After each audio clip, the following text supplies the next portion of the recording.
chose nothing at all. Every year doesn't destroy lives loudly, it does it quietly, one day at a time, one excuse at a time.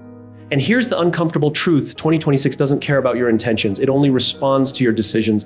This speech is not here to motivate you, it's here to interrupt you. Because if you don't stop for these 30 minutes, you will look back 1 year from now and wonder how you stayed so busy yet moved absolutely nowhere. Stay until the end, because what you'll hear today isn't advice, it's a mirror. And what you see in it will decide whether 2026 becomes your breakthrough or just another year you explain away. People say they want change, but if we're honest, most of the time what they're really asking for is relief. Relief from the noise in their head, relief from the weight of expectations, relief from the quiet pressure of knowing they could be more, do more, become more. Change sounds brave when we say it out loud, but relief is what we secretly crave, because relief feels immediate, it feels safe, it feels like rest. And that's where the confusion begins, because real change has never been about rest at the beginning. It has always been about responsibility. We live in a world that tells us to move fast, to hustle, to chase opportunities, to plan 5 years ahead as if the future rewards speed over direction. So people stay busy, they fill their calendars, they consume advice, podcasts, videos, strategies. And yet, despite all that motion, they feel stuck. Not because they lack information, but because they lack clarity. Motion without clarity doesn't lead to progress. It leads to exhaustion, and exhaustion makes us mistake comfort for growth. Comfort whispers lies that sound reasonable. It tells you that now is not the right time, that you need more confidence first, more money first, more support first. Comfort tells you that avoiding discomfort is the same as protecting yourself. But comfort has never built anything meaningful. Comfort preserves what is familiar, even when what is familiar is quietly breaking you down. Real change never begins with comfort, because comfort asks nothing of you. Clarity does. Clarity forces you to see what you've been avoiding. And that's why we resist it, because clarity is not gentle. It doesn't negotiate. It doesn't care about your excuses or your past or your potential. Clarity simply asks one honest question and waits for you to answer it without lying to yourself. You don't need a 5-year plan. You don't need a perfectly designed vision board. You don't need to know every step. Most people hide behind big plans because big plans allow them to delay small, uncomfortable actions. They say, once I figure everything out, then I'll start. But clarity doesn't work like that. Clarity doesn't come from knowing everything. It comes from admitting one thing, one truth. One avoidance. What am I actually avoiding? That question is uncomfortable because the answer is usually simple, and simple answers leave no room to hide. Maybe you're avoiding discipline because it would expose how inconsistent you've been. Maybe you're avoiding commitment because committing means you can no longer blame confusion. Maybe you're avoiding starting because starting means you might fail, and failing would challenge the image you have of yourself. Avoidance is clever. It disguises itself as preparation. It calls itself patience. It calls itself self-care. But underneath, avoidance is fear wearing professional clothes. And as long as avoidance remains unnamed, it controls your decisions. You think you're choosing, but you're actually reacting. Clarity breaks that spell. The moment you clearly name what you're avoiding, its power begins to weaken, because fear thrives in ambiguity. It grows when things are vague, when problems feel big and undefined. But when you shine a light on it, when you say, this is what I'm avoiding, fear shrinks to its true size, not harmless, but manageable. And here's the part most people don't expect. Clarity doesn't always feel good at first. It often feels heavy, sobering. It can even feel disappointing, because clarity shows you that the obstacle isn't the world, or your circumstances, or other people. It's a choice you've been postponing, but that heaviness is not a burden, it's a signal. It means you're finally standing on solid ground. When clarity arrives, excuses disappear. Not because life suddenly becomes easy, but because excuses no longer make sense. You can't unknow what you now know. Once you see the real reason you haven't moved, every excuse sounds hollow. I don't have time becomes I haven't made this a priority. I'm not ready becomes I'm afraid of what will happen if I try. And while those truths are uncomfortable, they're also empowering because they return control back to you. Progress doesn't begin with motivation. Motivation is emotional, and emotions change. Progress begins when excuses lose credibility. When you stop convincing yourself that the problem is external and start acknowledging the role you play in your own stagnation. That's not self-blame, that's self-leadership. Clarity doesn't demand that you fix everything today. It demands that you stop lying today, that's it. Because once honesty enters the room, the path forward reveals itself naturally. You stop asking, what should I do with my life? And start asking, what is the next right action I've been avoiding? And that question is always answerable. This is why clarity always comes before change. Change is visible, it's measurable, it's what people applaud. But clarity happens in private, in silence, in moments where no one is watching and no one is clapping. It's a conversation you have with yourself where you decide to stop protecting your comfort and start protecting your future. And once that decision is made, progress has no choice but to begin. Not because everything is aligned, but because alignment starts internally. When your actions match your awareness, momentum follows, slowly at first, quietly, but consistently. Clarity doesn't guarantee success. What it guarantees is movement. And movement sustained over time is what separates people who talk about change from people who live it. Everyone gets the same 24 hours. And yet we talk about time as if it's unfairly distributed. We say some people are lucky, some people are busy, some people just have more on their plate. But time has never been the real issue. The issue has always been what we decide matters before the day begins. Because the moment the day starts without a decision, everything else gets to decide for us. Most people wake up already reacting. Reacting to notifications, to messages, to demands, to expectations. They step into the day without intention and then wonder why the day controls them. Time doesn't disappear. It gets spent exactly where attention goes. And attention, when left unmanaged, is claimed by the loudest, easiest, most urgent thing in the room. We don't waste time on accident. That idea is comforting because it removes responsibility. It suggests that time just slips through our fingers, that life is chaotic, that distractions are unavoidable. But the truth is more uncomfortable and more empowering at the same time. We waste time through choices, small ones, seemingly harmless ones, choices to say yes when we should say no, choices to respond instead of reflect, choices to stay available to everything and committed to nothing. Every yes is a trade. When you say yes to one thing, you are quietly saying no to something else. The problem is that most people never define what they're protecting, so they say yes by default. They let their calendar fill itself. They let other people's priorities sit at the top of their day. And then they feel frustrated, not because they didn't work hard, but because their effort didn't translate into progress. If 2026 feels like it's already slipping away, it's not because life is moving faster than it used to. Life has always been fast. The difference now is that your focus is constantly being fragmented by constant input, fragmented by comparison, fragmented by the pressure to be available at all times. Focus doesn't disappear suddenly. It erodes slowly, one interruption at a time. When focus is scattered, even important things feel heavy, even meaningful work feels draining, not because the work is wrong, but because it's being done in pieces between distractions without depth. And shallow work creates shallow results. You stay busy, but nothing grows. You move, but you don't advance. Priority is not about doing more. It's about deciding less. It's about removing the unnecessary so the essential has room to breathe. But that requires courage, because every removed distraction often looks like an opportunity you're turning down. It looks like being unavailable. It looks like disappointing someone. And that discomfort makes people hesitate. But here's the reality most people don't confront: if everything matters, nothing does. When you treat all tasks as urgent, you train your mind to feel constantly behind. You create a life where pressure replaces purpose. And pressure, over time, doesn't sharpen you. It exhausts you. People who make progress don't have more hours. They have clearer priorities. They decide in advance what deserves their best energy and what only deserves what's left over. They understand that willpower is limited, so they don't waste it on decisions that should have already been made. They remove friction from the things that matter and add friction to the things that don't. This is why protection matters. When you protect, get stronger. When you protect your focus, your skills deepen. When you protect your time, your goals start to feel reachable. When you protect your mornings, your direction becomes clearer. Protection is not selfish. It's strategic, because anything left unprotected will be consumed by something else. And what you ignore doesn't just stay the same. It quietly decays. Relationships weaken when attention is absent. Health declines when it's postponed. Dreams fade when they're treated as optional. Decay doesn't announce itself. It doesn't demand attention. It simply happens while you're busy elsewhere. This is why waiting for the right time is such a dangerous habit. There will always be something more urgent. There will always be someone who needs you. There will always be another distraction disguised as responsibility. If you don't decide what matters first, life will decide for you, and it will not choose your long-term future over short-term comfort. Priority is a daily decision, not a one-time realization. You don't set it once and forget it. You choose it every morning, sometimes every hour. And some days you'll fail. Some days you'll get pulled off course. That's not the problem. The problem is never returning to the decision. When you start treating time as a reflection of values rather than a resource to manage, everything changes. You stop asking, how do I find time? And start asking, what am I willing to remove? Because time isn't found, it's created through subtraction. And when you begin to subtract intentionally, 2026 stops feeling like something that's slipping away and starts feeling like something you're actively shaping. Not perfectly, not effortlessly, but deliberately. Motivation feels powerful because it speaks to our emotions. It arrives suddenly, fills us with energy, and convinces us that change will be easy this time. In those moments, everything feels possible. We imagine a better version of ourselves and believe that this feeling will carry us forward. But motivation is emotional, and emotions are temporary. They rise and fall with sleep, with stress, with results, with other people's opinions. What feels unstoppable today can disappear tomorrow without warning.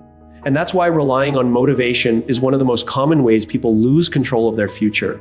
Discipline, on the other hand, feels boring. It doesn't rush in with excitement. It doesn't give speeches in your head. It doesn't care how you feel when the alarm goes off or when the work feels repetitive. Discipline simply asks one question: did you do what you said you would do? That's why it works, not because it's inspiring, but because it's consistent. And consistency is what builds outcomes that last. The people who win in life don't wake up every day feeling ready. They don't feel confident all the time. They don't feel motivated all the time. What they feel is committed, Commitment is different from motivation because commitment is a decision, not a mood. Once a decision is made, the debate ends. There is no daily negotiation with yourself about whether you feel like showing up. You show up because that's who you decided to be. Most people live their lives in negotiation mode. They wake up and ask themselves how they feel. If they feel good, they act. If they feel tired, stressed, or uncertain, they wait. Over time, this teaches the mind a dangerous lesson: feelings are in charge. And when feelings are in charge, progress becomes unpredictable. Some days move you forward. Many days move you nowhere at all. Discipline is built in private because no one applauds the small, boring actions. No one celebrates the early mornings you don't post about. No one sees the repetitions, the routines, the quiet moments where you choose effort over ease. That's why discipline can't depend on external validation. The moment you need recognition to continue, you give your control away. Private discipline is powerful because it creates integrity. Integrity is what happens when your actions match your decisions even when no one is watching. That alignment builds trust with yourself. And self-trust is one of the most valuable assets you can have. Without it, every goal feels fragile. With it, even setbacks don't stop you because you know you'll keep going. If you only act when you're inspired, 2026 will control you. Your results will depend on circumstances, on mood, on how motivated you feel that week. You'll start strong and fade quietly. You'll make promises and break them. Not because you're incapable, but because inspiration is not designed to carry weight. It's designed to spark interest, not sustain effort. But if you act because you decided once and for all, everything changes. When a decision is final, there's no emotional drama attached to daily action. You don't need to convince yourself every morning. You don't need to wait for the perfect moment. You simply execute, and execution repeated over time compounds. Discipline is not about being harsh with yourself. It's about being clear. Clear about what matters. Clear about what you're willing to tolerate. Clear about the standard you're holding yourself to. When standards are low, discipline feels optional. When standards are clear, discipline feels natural. People often think discipline means forcing yourself through pain. In reality, it's about choosing which pain you're willing to experience. The pain of effort now or the pain of regret later. The pain of structure or the pain of chaos. Discipline doesn't remove discomfort from your life. It chooses a form of discomfort that leads somewhere. This is why discipline must be decided in advance. You don't decide to be disciplined in the moment of temptation. That's too late. You decide when you're calm, when you're rational, when you can see the long-term picture. And once that decision is made, you build systems that support it. Systems that reduce reliance on willpower and increase reliability. Over time, discipline stops feeling like sacrifice and starts feeling like identity. You no longer say, I'm trying to be consistent. You say, this is what I do. And when identity shifts, behavior follows automatically. You don't need constant reminders. You don't need motivation videos. You don't need external pressure. You act because acting aligns with who you believe you are. This is how control is built. Not through bursts of emotion, but through quiet decisions honored repeatedly. 2026 will not be shaped by how inspired you feel at the start of the year. It will be shaped by the standards you keep on ordinary days, on boring days, on difficult days. And the moment you choose discipline over emotion, the year stops controlling you and you begin to control it. Your habits are not random, even though they often feel that way. We like to believe our actions come purely from willpower, from personal strength, from character. When we succeed, we take credit. When we fail, we blame ourselves. But habits are rarely born in isolation. They are responses, quiet, automatic responses to the world we place ourselves in every day, to the people we're surrounded by, to the information we consume, to the standards we tolerate without question. Look closely at your routine and you'll see it. You don't scroll endlessly because you lack discipline. You scroll because your phone is always within reach. You don't skip important work because you're lazy. You skip it because distraction is easier and constantly available. You don't lower your standards overnight. They erode slowly because the environment makes lower standards feel normal. Human beings are adaptive by design. We adapt to pressure, we adapt to culture, we adapt to expectations. And while that adaptability helps us survive, it can quietly shape us in directions we never consciously chose. Over time, what once felt unacceptable becomes familiar. What once required effort becomes optional. What once inspired us becomes background noise. Your environment is always teaching you something, even when you're not aware of it. It teaches you what to prioritize by what it rewards. It teaches you what to ignore by what it allows. If everyone around you complains but never acts, complaining starts to feel productive. If distraction is constant, focus starts to feel unnatural. If mediocrity is tolerated, excellence starts to feel extreme. What you consume matters more than most people want to admit. The content you watch, the conversations you engage in, the news you absorb, the voices you listen to, these are not neutral inputs. They shape how you think, what you expect, and what you believe is possible. Over time, your mind begins to mirror the environment it's fed. This is why changing yourself without changing your environment is so exhausting. You're trying to swim upstream while the current keeps pulling you back. You rely on willpower in a system designed to drain it. And eventually, even the strongest intentions wear down. What you tolerate becomes your standard. If you tolerate being interrupted constantly, your focus will shrink. If you tolerate unhealthy routines, your energy will follow. If you tolerate people who disrespect your goals will start to feel less important. Tolerance is not neutral. It's an endorsement over time. Most people don't consciously choose environments that limit them. They drift into them. They stay out of familiarity, out of comfort, out of fear of standing out. But familiarity is powerful. It convinces you that where you are is normal, even when it's quietly holding you back. If you don't change your environment will change your future for you. Not aggressively, not all at once, but subtly, through daily influence, through repeated exposure, through small compromises that don't feel dangerous in the moment. And it will do this without asking permission, because environments don't need consent to shape behavior. They simply operate. This is why real change often begins with uncomfortable shifts, new boundaries, new spaces, new inputs, sometimes even new people. Not because you think you're better than anyone, but because you understand how influence works. Because you respect your future enough to protect it. When you place yourself in an environment where growth is normal, effort feels lighter. When discipline is visible, discipline becomes easier.